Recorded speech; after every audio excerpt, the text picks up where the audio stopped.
Estimados hermanos, aquí va la grabación de la clase 12. Recuerden que por mi viaje he tenido que hacerlo de esta forma. Hoy nos corresponde ya estar mirando el capítulo 1 al 3 del libro de Apocalipsis. ¿Ya? Mirar la estructura literaria que está al principio. La estructura ya la hemos mirado, hemos visto el capítulo 1, así que el énfasis va a estar en el capítulo 2 y 3, más un poco el repaso de lo que teníamos que ver de la clase pasada. También recordar que hoy es el informe, o este sábado es el informe de lectura número 1 de Loquier, ¿ya? Y el informe de lectura debe seguir el siguiente formato: el nombre del libro leído, las páginas leídas y un resumen de no más de una página. También indicar lo que me ha llamado la atención de la lectura y después una pregunta que resulte de la lectura. Y el informe debe ser el letra Arial, tamaño 12 y con márgenes justificados. Y recordar que para la clase 13 le toca disertar a Óscar e Isabel los 7 sellos. Estamos ya en la unidad 3, que tiene que ver con mirar los capítulos propiamente tal para estudiar exegéticamente el libro de Apocalipsis. Ya vimos las 3 posiciones ante la gran tribulación y recordar entonces que vimos la postura del arrebatamiento pretribulacional, la postura de la mitad de la tribulación y finalmente vimos el arrebatamiento posttribulacional. Eso lo hemos visto. En cuanto al libro, ya hemos visto también el capítulo 1, que se puede sintetizar en que es un prólogo a toda la información que nos da el libro Apocalipsis, pero se centra en el capítulo 1 en una descripción de Cristo. Después viene el capítulo 2 y 3, que son el mensaje a las 7 iglesias, y que es lo que vamos a ver hoy día. Después en el capítulo 4, Dios sentado en el trono, el 5, el Cordero degollado, el 6, los 7 sellos, el 7, los 144.000, el capítulo 8 y 9, aparecen los juicios de las 7 trompetas, capítulo 10, la orden de comer el libro, el capítulo 11, la aparición de los 2 testigos, el capítulo 12, el dragón y la mujer, el capítulo 13, 2 bestias, capítulo 14, los 144.000, por segunda vez mencionado, capítulo 15, el cántico de Moisés, capítulo 16, las 7 copas, capítulo 17, el juicio de Babilonia, capítulo 18, la caída de Babilonia, capítulo 19, fiesta en el cielo porque cayó Babilonia, capítulo 20, los 1000 años, y capítulo 21 y 22, el cielo nuevo y la tierra nueva. Hemos dicho que la estructura de este libro está mencionada en el capítulo 1, versículo 19, que dice: escribe las cosas que has visto, y las que son y las que han de ser después de esto. Las cosas que has visto están en el capítulo 1, tiene que ver con la descripción de Cristo. Las cosas que son están en el capítulo 2 y 3, y tiene que ver con el mensaje a las 7 iglesias, que es lo que veremos hoy día, y después quedará las cosas que han de ser después de estas, que van del capítulo 4 al 22. Estuvimos viendo la clase pasada el estudio exegético de Apocalipsis. Definimos lo que era una exégesis, que es la interpretación bíblica aplicando las reglas de la hermenéutica, y también contestamos esta pregunta: ¿cómo entender el libro de Apocalipsis? También vimos cómo interpretar sin riesgo de error los símbolos. Esto es solo, pongo algunas diapositivas para que recuerden, y si no hay que mirar la clase anterior. Pero también saber que la estructura no consecutiva de Apocalipsis, en este libro vemos que se divide de manera natural en 7 secciones. De cada una de estas secciones son paralelas, y cada una de estas secciones atraviesa toda la nueva dispensación desde la primera venida de Cristo hasta su retorno en gloria. Por eso se dice que Apocalipsis tiene una estructura no consecutiva. No comienza una historia en el capítulo 1 y la termina en el 22, sino que describe en cada sección del libro, de acuerdo a ciertas divisiones naturales, toda la dispensación evangélica desde la primera venida de Cristo hasta su segunda venida en gloria, pero va profundizando cada vez más en su alcance. Por eso decíamos que debemos orar siempre para que le pidamos al Señor que nos ayude a ver en este libro, en el Apocalipsis, su gran amor, y de esa manera seamos motivados a hacer la voluntad de Dios. En el nombre de Jesús haríamos esta oración. Amén. Entonces, la visión de la iglesia en la tierra está en el capítulo 1:9 hasta el 3:22. Después de la introducción, Juan describe la primera de las visiones. Y las otras visiones en secuencia son el trono de Dios y los 7 sellos, que va del 4:1 al 8:1, los 7 ángeles que tocan trompeta, 8:2 al 11:19, aspectos de luz y salvación, 12:1 al 14:20, las 7 copas del juicio, 15:1 al 16:21, la victoria para Cristo, 17:1 al 19:21, y el nuevo cielo y nueva tierra, 21 al 22:5. Entonces, hoy día vamos a ver la primera visión que tiene que ver con las 7 cartas en el libro de Apocalipsis, y que, según estiman algunos, se refiere también a que Juan presenta un cuadro de la iglesia entera en toda la historia de su existencia. Entonces, el autor de las 7 cartas es Jesucristo. Acordémonos lo que decía el versículo 11 del capítulo 1, el alfa y la omega, el primero y el último. Escribe en un libro lo que ves y envíalo a las 7 iglesias que están en Asia. Entonces, según esto, es Jesucristo quien le da la orden a Juan de que haga lo que acabamos de leer.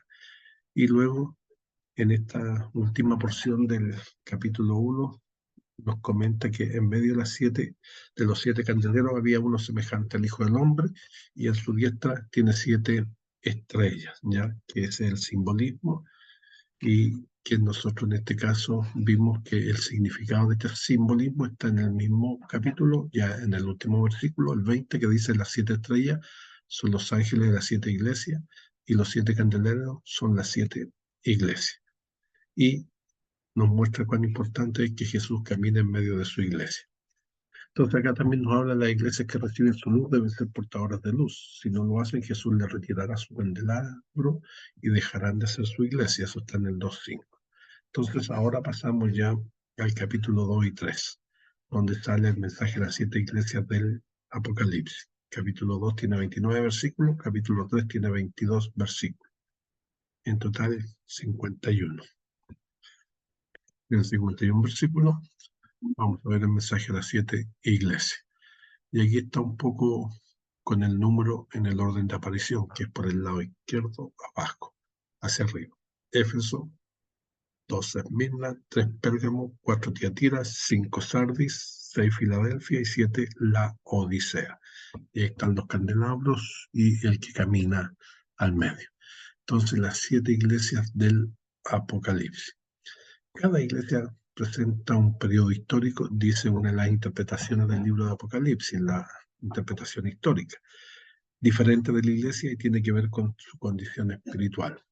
Simón Kistamacher alude a las 7 iglesias de la siguiente manera: un comentarista bíblico dice: décadas después de la ascensión de Jesús, este se aparece a Juan en la isla de Pasmo y se dirige a él y a las iglesias en tierra firme.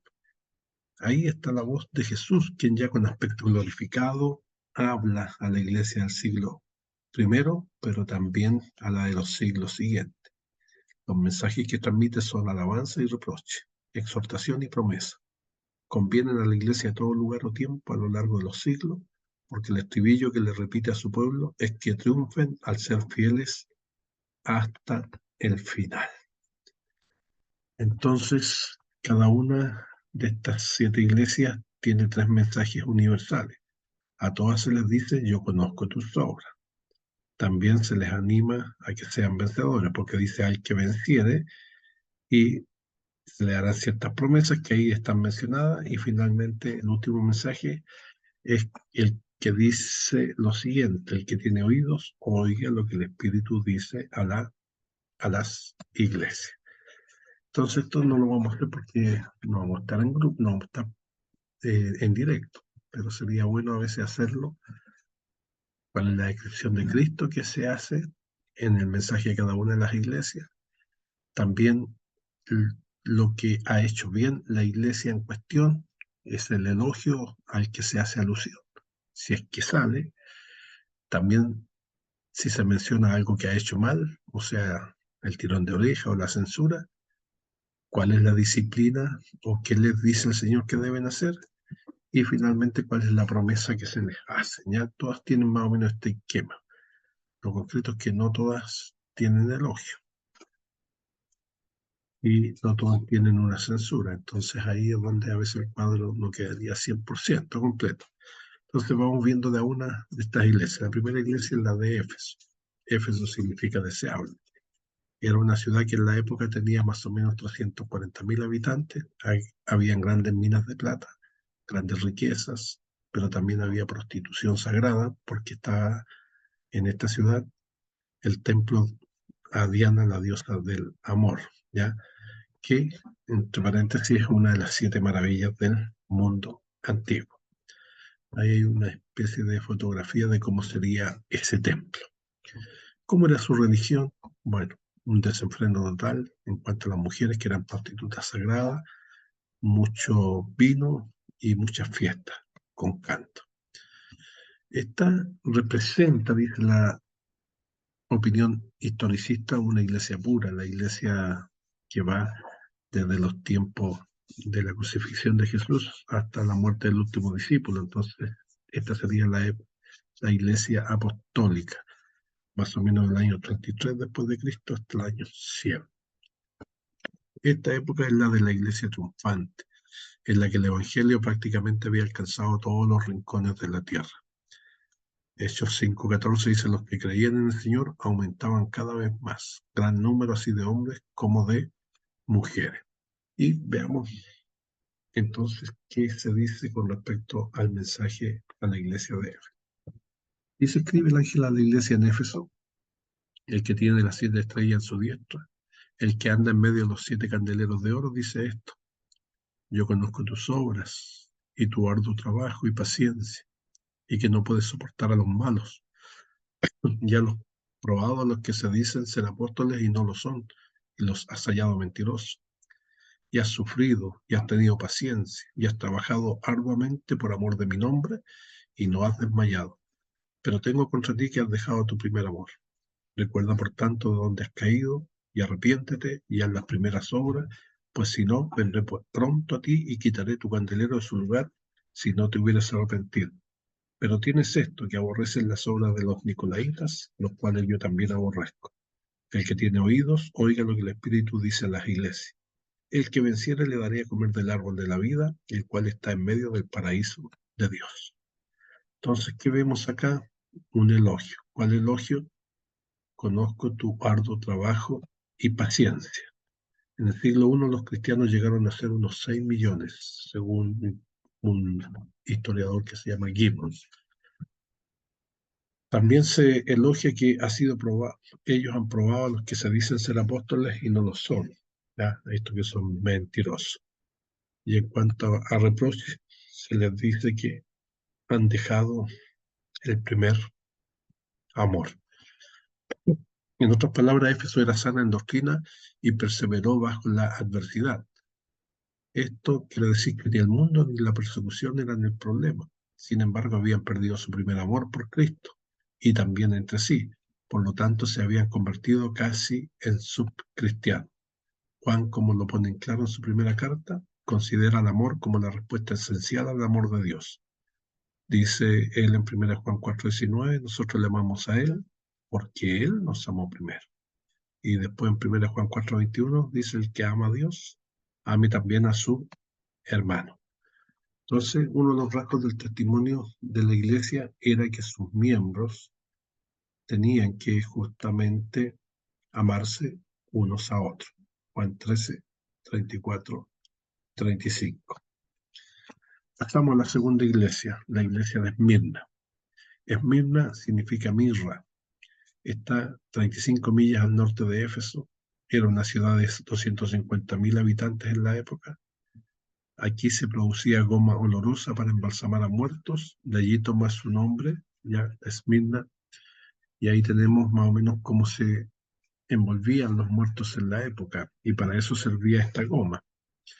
Estas son una fotografía de los restos que hay hoy día en esta ciudad. Esta representa, dicen algunos comentaristas, la iglesia perseguida que va desde la muerte de Juan en el año 100 después de Cristo hasta el edicto de Milán en el año 303. ya cuando Constantino firma ese edicto. Este periodo está caracterizado por las cruentas persecuciones a las que fueron sometidos los cristianos. Y aquí tenemos un pequeño resumen, por lo menos, de las 10 grandes persecuciones. La primera, el año 64, con Nerón a la cabeza, donde da muerte a Pedro y a Pablo en Roma. La segunda, el año 95, esta tenía que ver con Juan puesto en la isla de Pasmo, bajo Domiciano. Eso lo escuchamos en la disertación de un grupo. Y después viene el año 107, Trajano, el año 165, Marco Aurelio, el año 202, Septimio Severo, el año 235, Maximiano, el año 249, Decio, el año 257, Valeriano, el 275, Aureliano y el 303, Diocleciano. Entonces hay que recordar acá cuando le dice tendréis tribulación por 10 días, Apocalipsis 2:10. Entonces bajo el gobierno de Diocleciano se produjo la más feroz de las persecuciones contra los cristianos, desde el año 303 hasta el 313, y aunque Diocleciano murió el año 305, las persecuciones continuaron hasta que se firmó el Edicto de Tolerancia de Milán entre Constantino y Licinio. Un ejemplo de los mártires de esta época es Policarpo, quien fue pastor y también obispo de Esmirna. El Estado le exigió adorar al César como Dios, pero él no lo hizo y le costó la vida. Cuando exigieron que renunciase a Jesucristo si quería salvar su vida, respondió: he servido a mi Jesús por 50 años y él no me ha fallado un solo día. ¿Cómo habría ahora de traicionarlo? Él fue quemado vivo, atado en un poste en la pira. La persecución bajo Roma imperial termina en el año 313 con el Edicto de Tolerancia de Milán, firmado por Constantino, el emperador de la época, en el año 313. La tribulación por 10 días equivalen al periodo del 303 al 313, época de terrible persecución de Diocleciano y su sucesor, como sale aquí mencionado al final de la diapositiva, Galerio. Vamos a leer qué se le dice a esta iglesia, versículo 8 al 11. Dice: y escribe al ángel de la iglesia de Esmirna, el primero y el postrero, el que estuvo muerto y vivió, dice esto: yo conozco tus obras y tu tribulación y tu pobreza, pero tú eres rico, y la blasfemia de los que se dicen ser judíos y no lo son, sino sinagoga de Satanás. No temas en nada lo que vas a padecer. He aquí el diablo echará a alguno de vosotros en la cárcel, para que seáis probados y tendréis tribulación por 10 días. Sé fiel hasta la muerte y yo te daré la corona de la vida. El que tiene oídos, oiga lo que el Espíritu dice a las iglesias. El que venciere, mire qué hermosa promesa, no sufrirá daño de la segunda muerte. Entonces, de nuevo, ¿cuál es el elogio que aparece aquí? La tribulación y pobreza de esta iglesia. Y a pesar de eso sirven a Dios. Y el reproche, no hay reproche para los mártires. ¿Se acuerdan que dijimos que todas las iglesias que eran números pares eran de las buenas? Entonces, las buenas es la iglesia 2, la iglesia 4 y la iglesia 6. Y esta iglesia es la iglesia 2. Así que no hay un reproche porque es una buena iglesia. Pasamos a la tercera iglesia, que es la iglesia de Pérgamo, la capital de Asia por 400 años. Aquí estaba la biblioteca de 200.000 libros. Esta es una ciudad arrogante, su gente era arrogante, tenía muchos dioses, pero dentro de los productos más típicos tenía una famosa lana de oveja negra.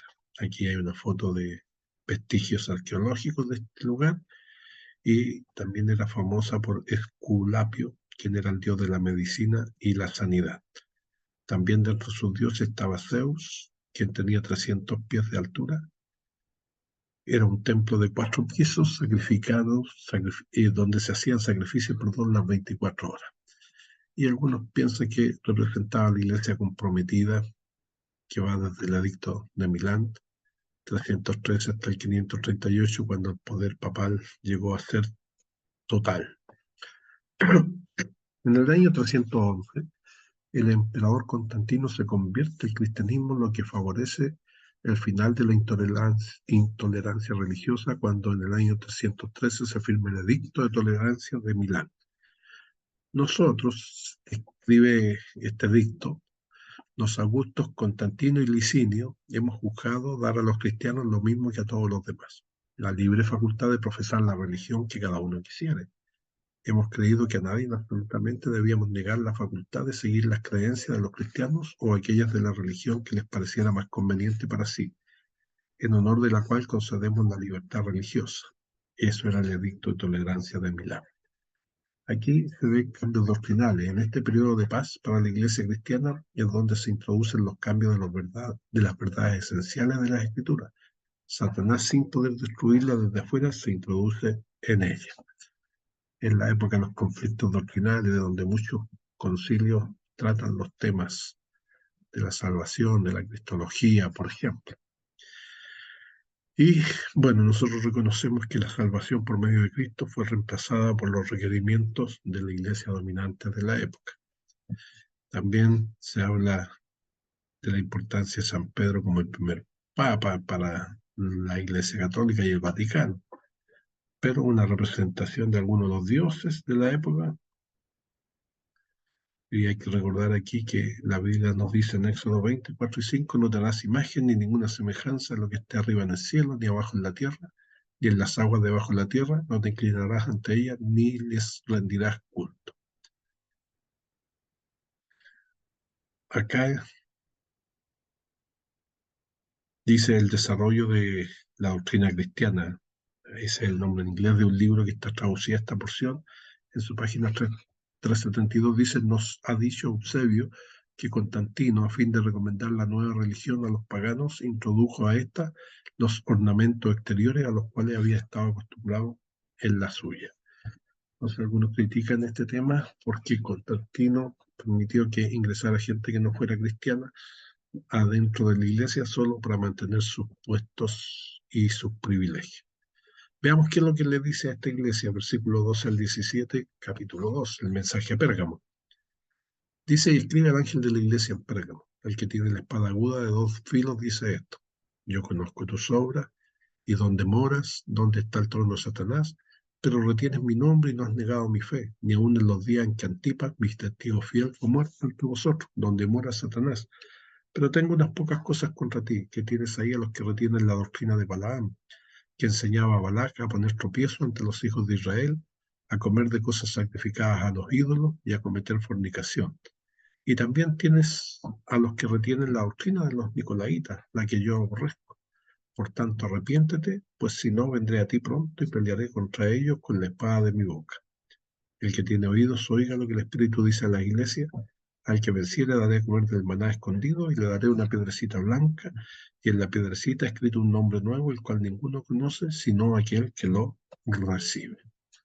Entonces, ¿cuál es el elogio? Que retienes mi nombre. Otro elogio, no has negado mi fe. ¿Qué reproche se le hace a esta iglesia?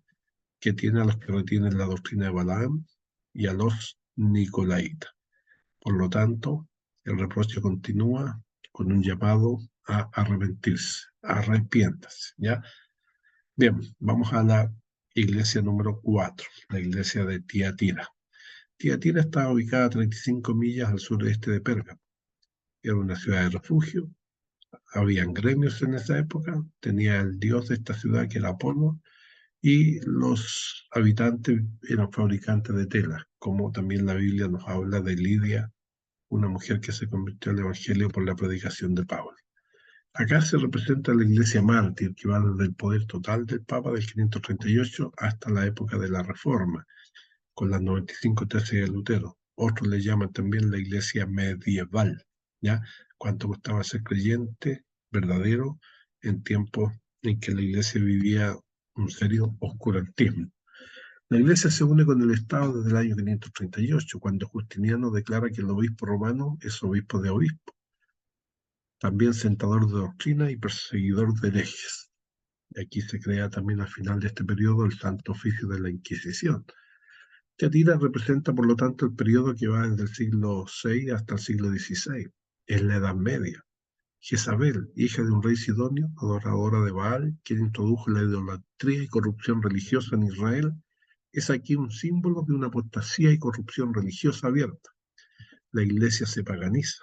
En el 538 entró en vigencia el edicto de Justiniano, que permitía condenar hasta la pena de muerte a los que no respetasen las enseñanzas del obispo de Roma.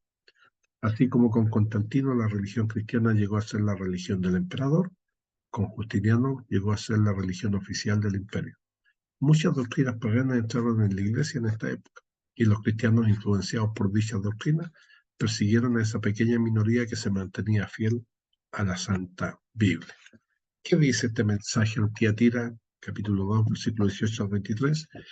Escribe al ángel de la iglesia en Tiatira, el Hijo de Dios, el que tiene ojos como llama de fuego y pies semejantes al bronce puñido, dice esto.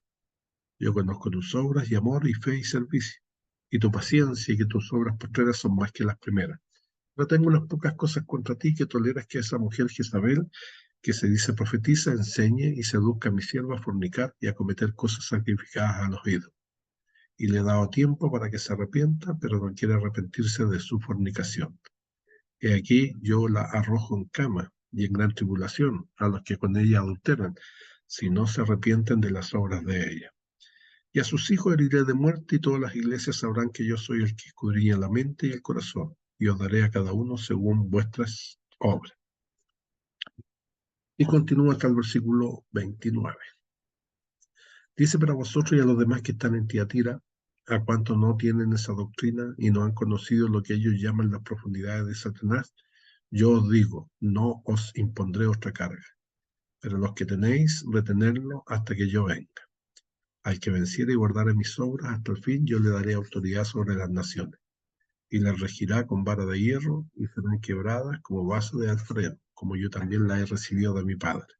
Y le daré la estrella de la mañana. El que tiene oído, oiga lo que el Espíritu dice a la iglesia. Entonces, ¿cuál es el elogio?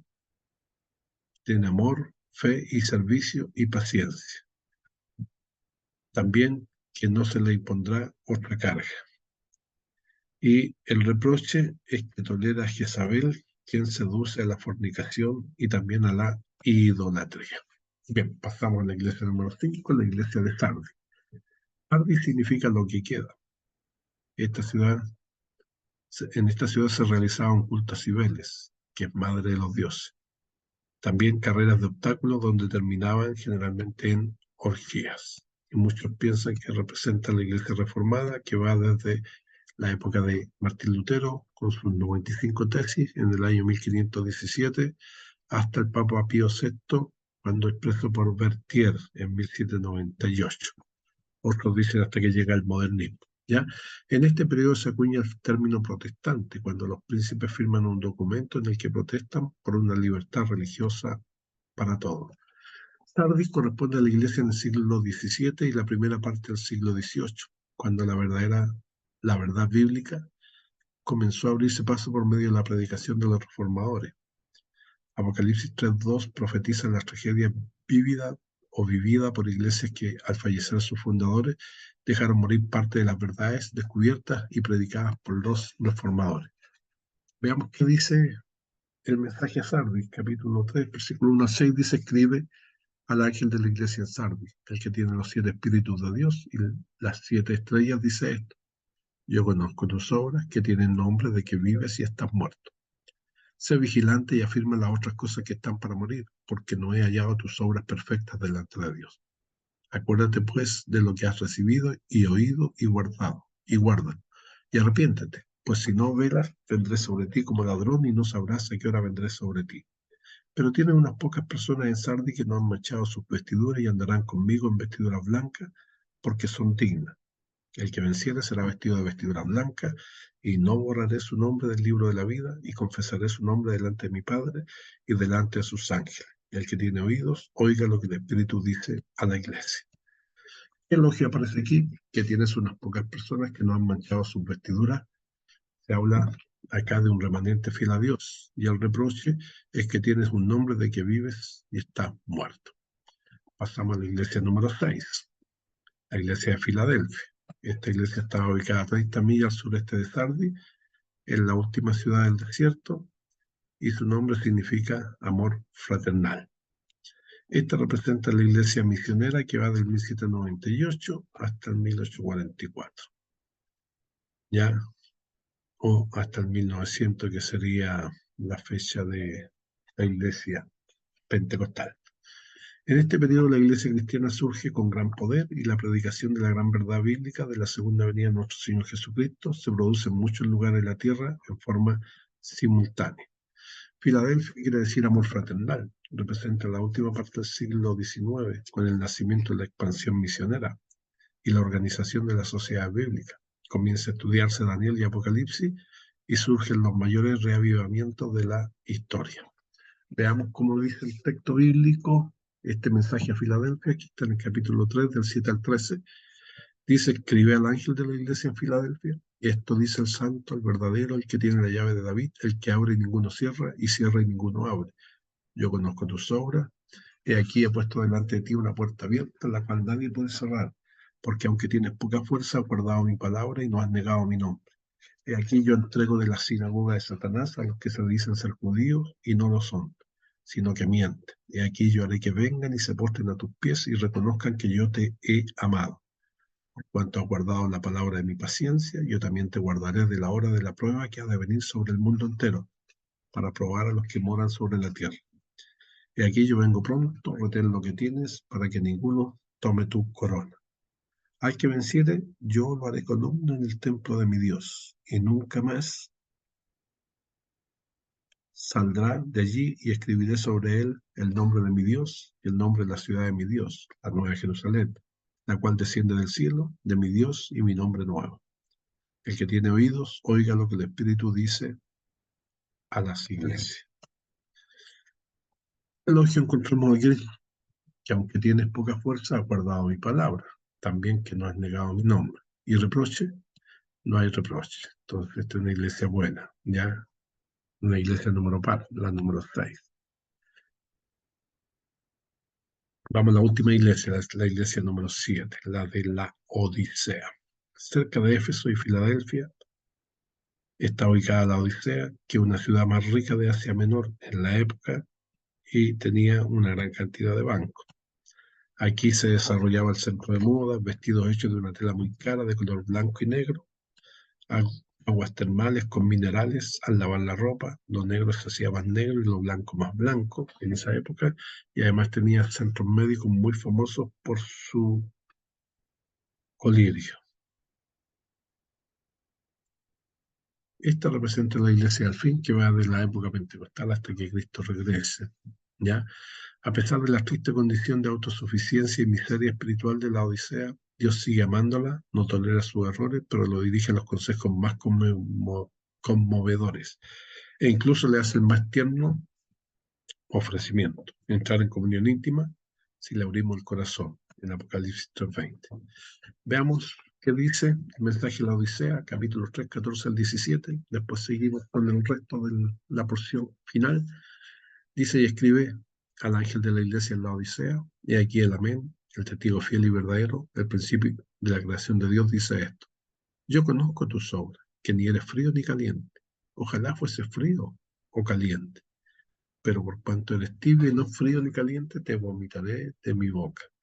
Porque tú dices: yo soy rico y me he enriquecido y de ninguna cosa tengo necesidad. Y no sabes que tú eres un desventurado, miserable, pobre, ciego y desnudo. Continúa del 18 al 21. Por tanto, yo te aconsejo que de mí compres oro refinado en fuego, para que seas rico, y vestiduras blancas para vestirte, y que no se descubra la vergüenza de tu desnudez, y unge tus ojos con colirio para que veas. Yo reprendo y castigo a todos los que amo. Sé pues celoso y arrepiéntete. He aquí yo estoy a la puerta y llamo. Si alguno oye mi voz y abre la puerta, entraré a él y cenaré con él y él conmigo. ¿Qué elogio tiene esta iglesia? Ninguna. No tiene. Entonces era una iglesia mal. ¿Qué reproche? Que no es ni frío ni caliente, sino que es tibio y que va a ser vomitado de la boca de Dios. Por lo tanto, el consejo que se le da es que compre oro refinado en fuego y vestiduras blancas, y unja sus ojos con colirio. Entonces, haciendo un resumen, hay un pedido de arrepentirse a muchas iglesias, pero no a todas. En realidad, a 5 de las 7. Éfeso, arrepiéntete. Esmirna no se dice nada. Pérgamo, arrepiéntete. Tiatira, arrepiéntete. Sardis, arrepiéntete. Filadelfia no se dice nada. Y Laodicea también, ¿ya? Que se arrepienta. Por lo tanto, hay dos iglesias solamente que son buenas, la de Esmirna y la de Filadelfia, las 2 y las 6. Las demás todas tienen este mensaje a que se arrepientan. Recordad también que en la parte final se le está diciendo a esta iglesia, esta última iglesia, he aquí yo estoy a la puerta y llamo. Si alguno oye mi voz y abre la puerta, entraré a él y cenaré con él y él conmigo. Eso lo está diciendo Jesús. Y luego termina este mensaje indicándonos que al que venciere le haré que se siente conmigo en mi trono, así como yo he vencido. Y el versículo 22 dice, el que tiene oído, oiga lo que el Espíritu dice a las iglesias. Entonces, en resumen, estamos diciendo que así, a grosso modo, tenemos el mensaje de las 7 iglesias, una representación aquí con fecha un poquito distinta a las anteriores, pero igual. El primer periodo representado por la iglesia de Éfeso, el segundo periodo cuando la iglesia es perseguida, la iglesia de Esmirna, después la iglesia de Pérgamo, posteriormente la iglesia medieval, la de Tiatira, la iglesia de la Reforma, la de Sardis, la iglesia de las misiones, la de Filadelfia, y la última parte, la iglesia de la Odisea. El libro de historia, los que han estudiado historia, más o menos divide en estas fechas, del 30 al 100, la iglesia apostólica, donde estaban vivos los apóstoles, del 100 al 313, la iglesia perseguida, donde fueron las más grandes persecuciones imperiales. Luego tenemos del 313 al 476, que es la caída de Roma, la iglesia imperial, hablando del Imperio de Roma. Del 476 al 1453, la iglesia medieval, donde gobernaba el Papa. Del 1453 al 1648, la iglesia reformada. Y del 1648 al 1900, la iglesia moderna. Ahí van 6. Después hay una más que se le agrega, que es de la iglesia moderna hasta el pentecostalismo. Ahí estaría la grabación. Dios les bendiga y espero que les vaya muy bien en todo lo que hacen. Que tengan un lindo fin de semana.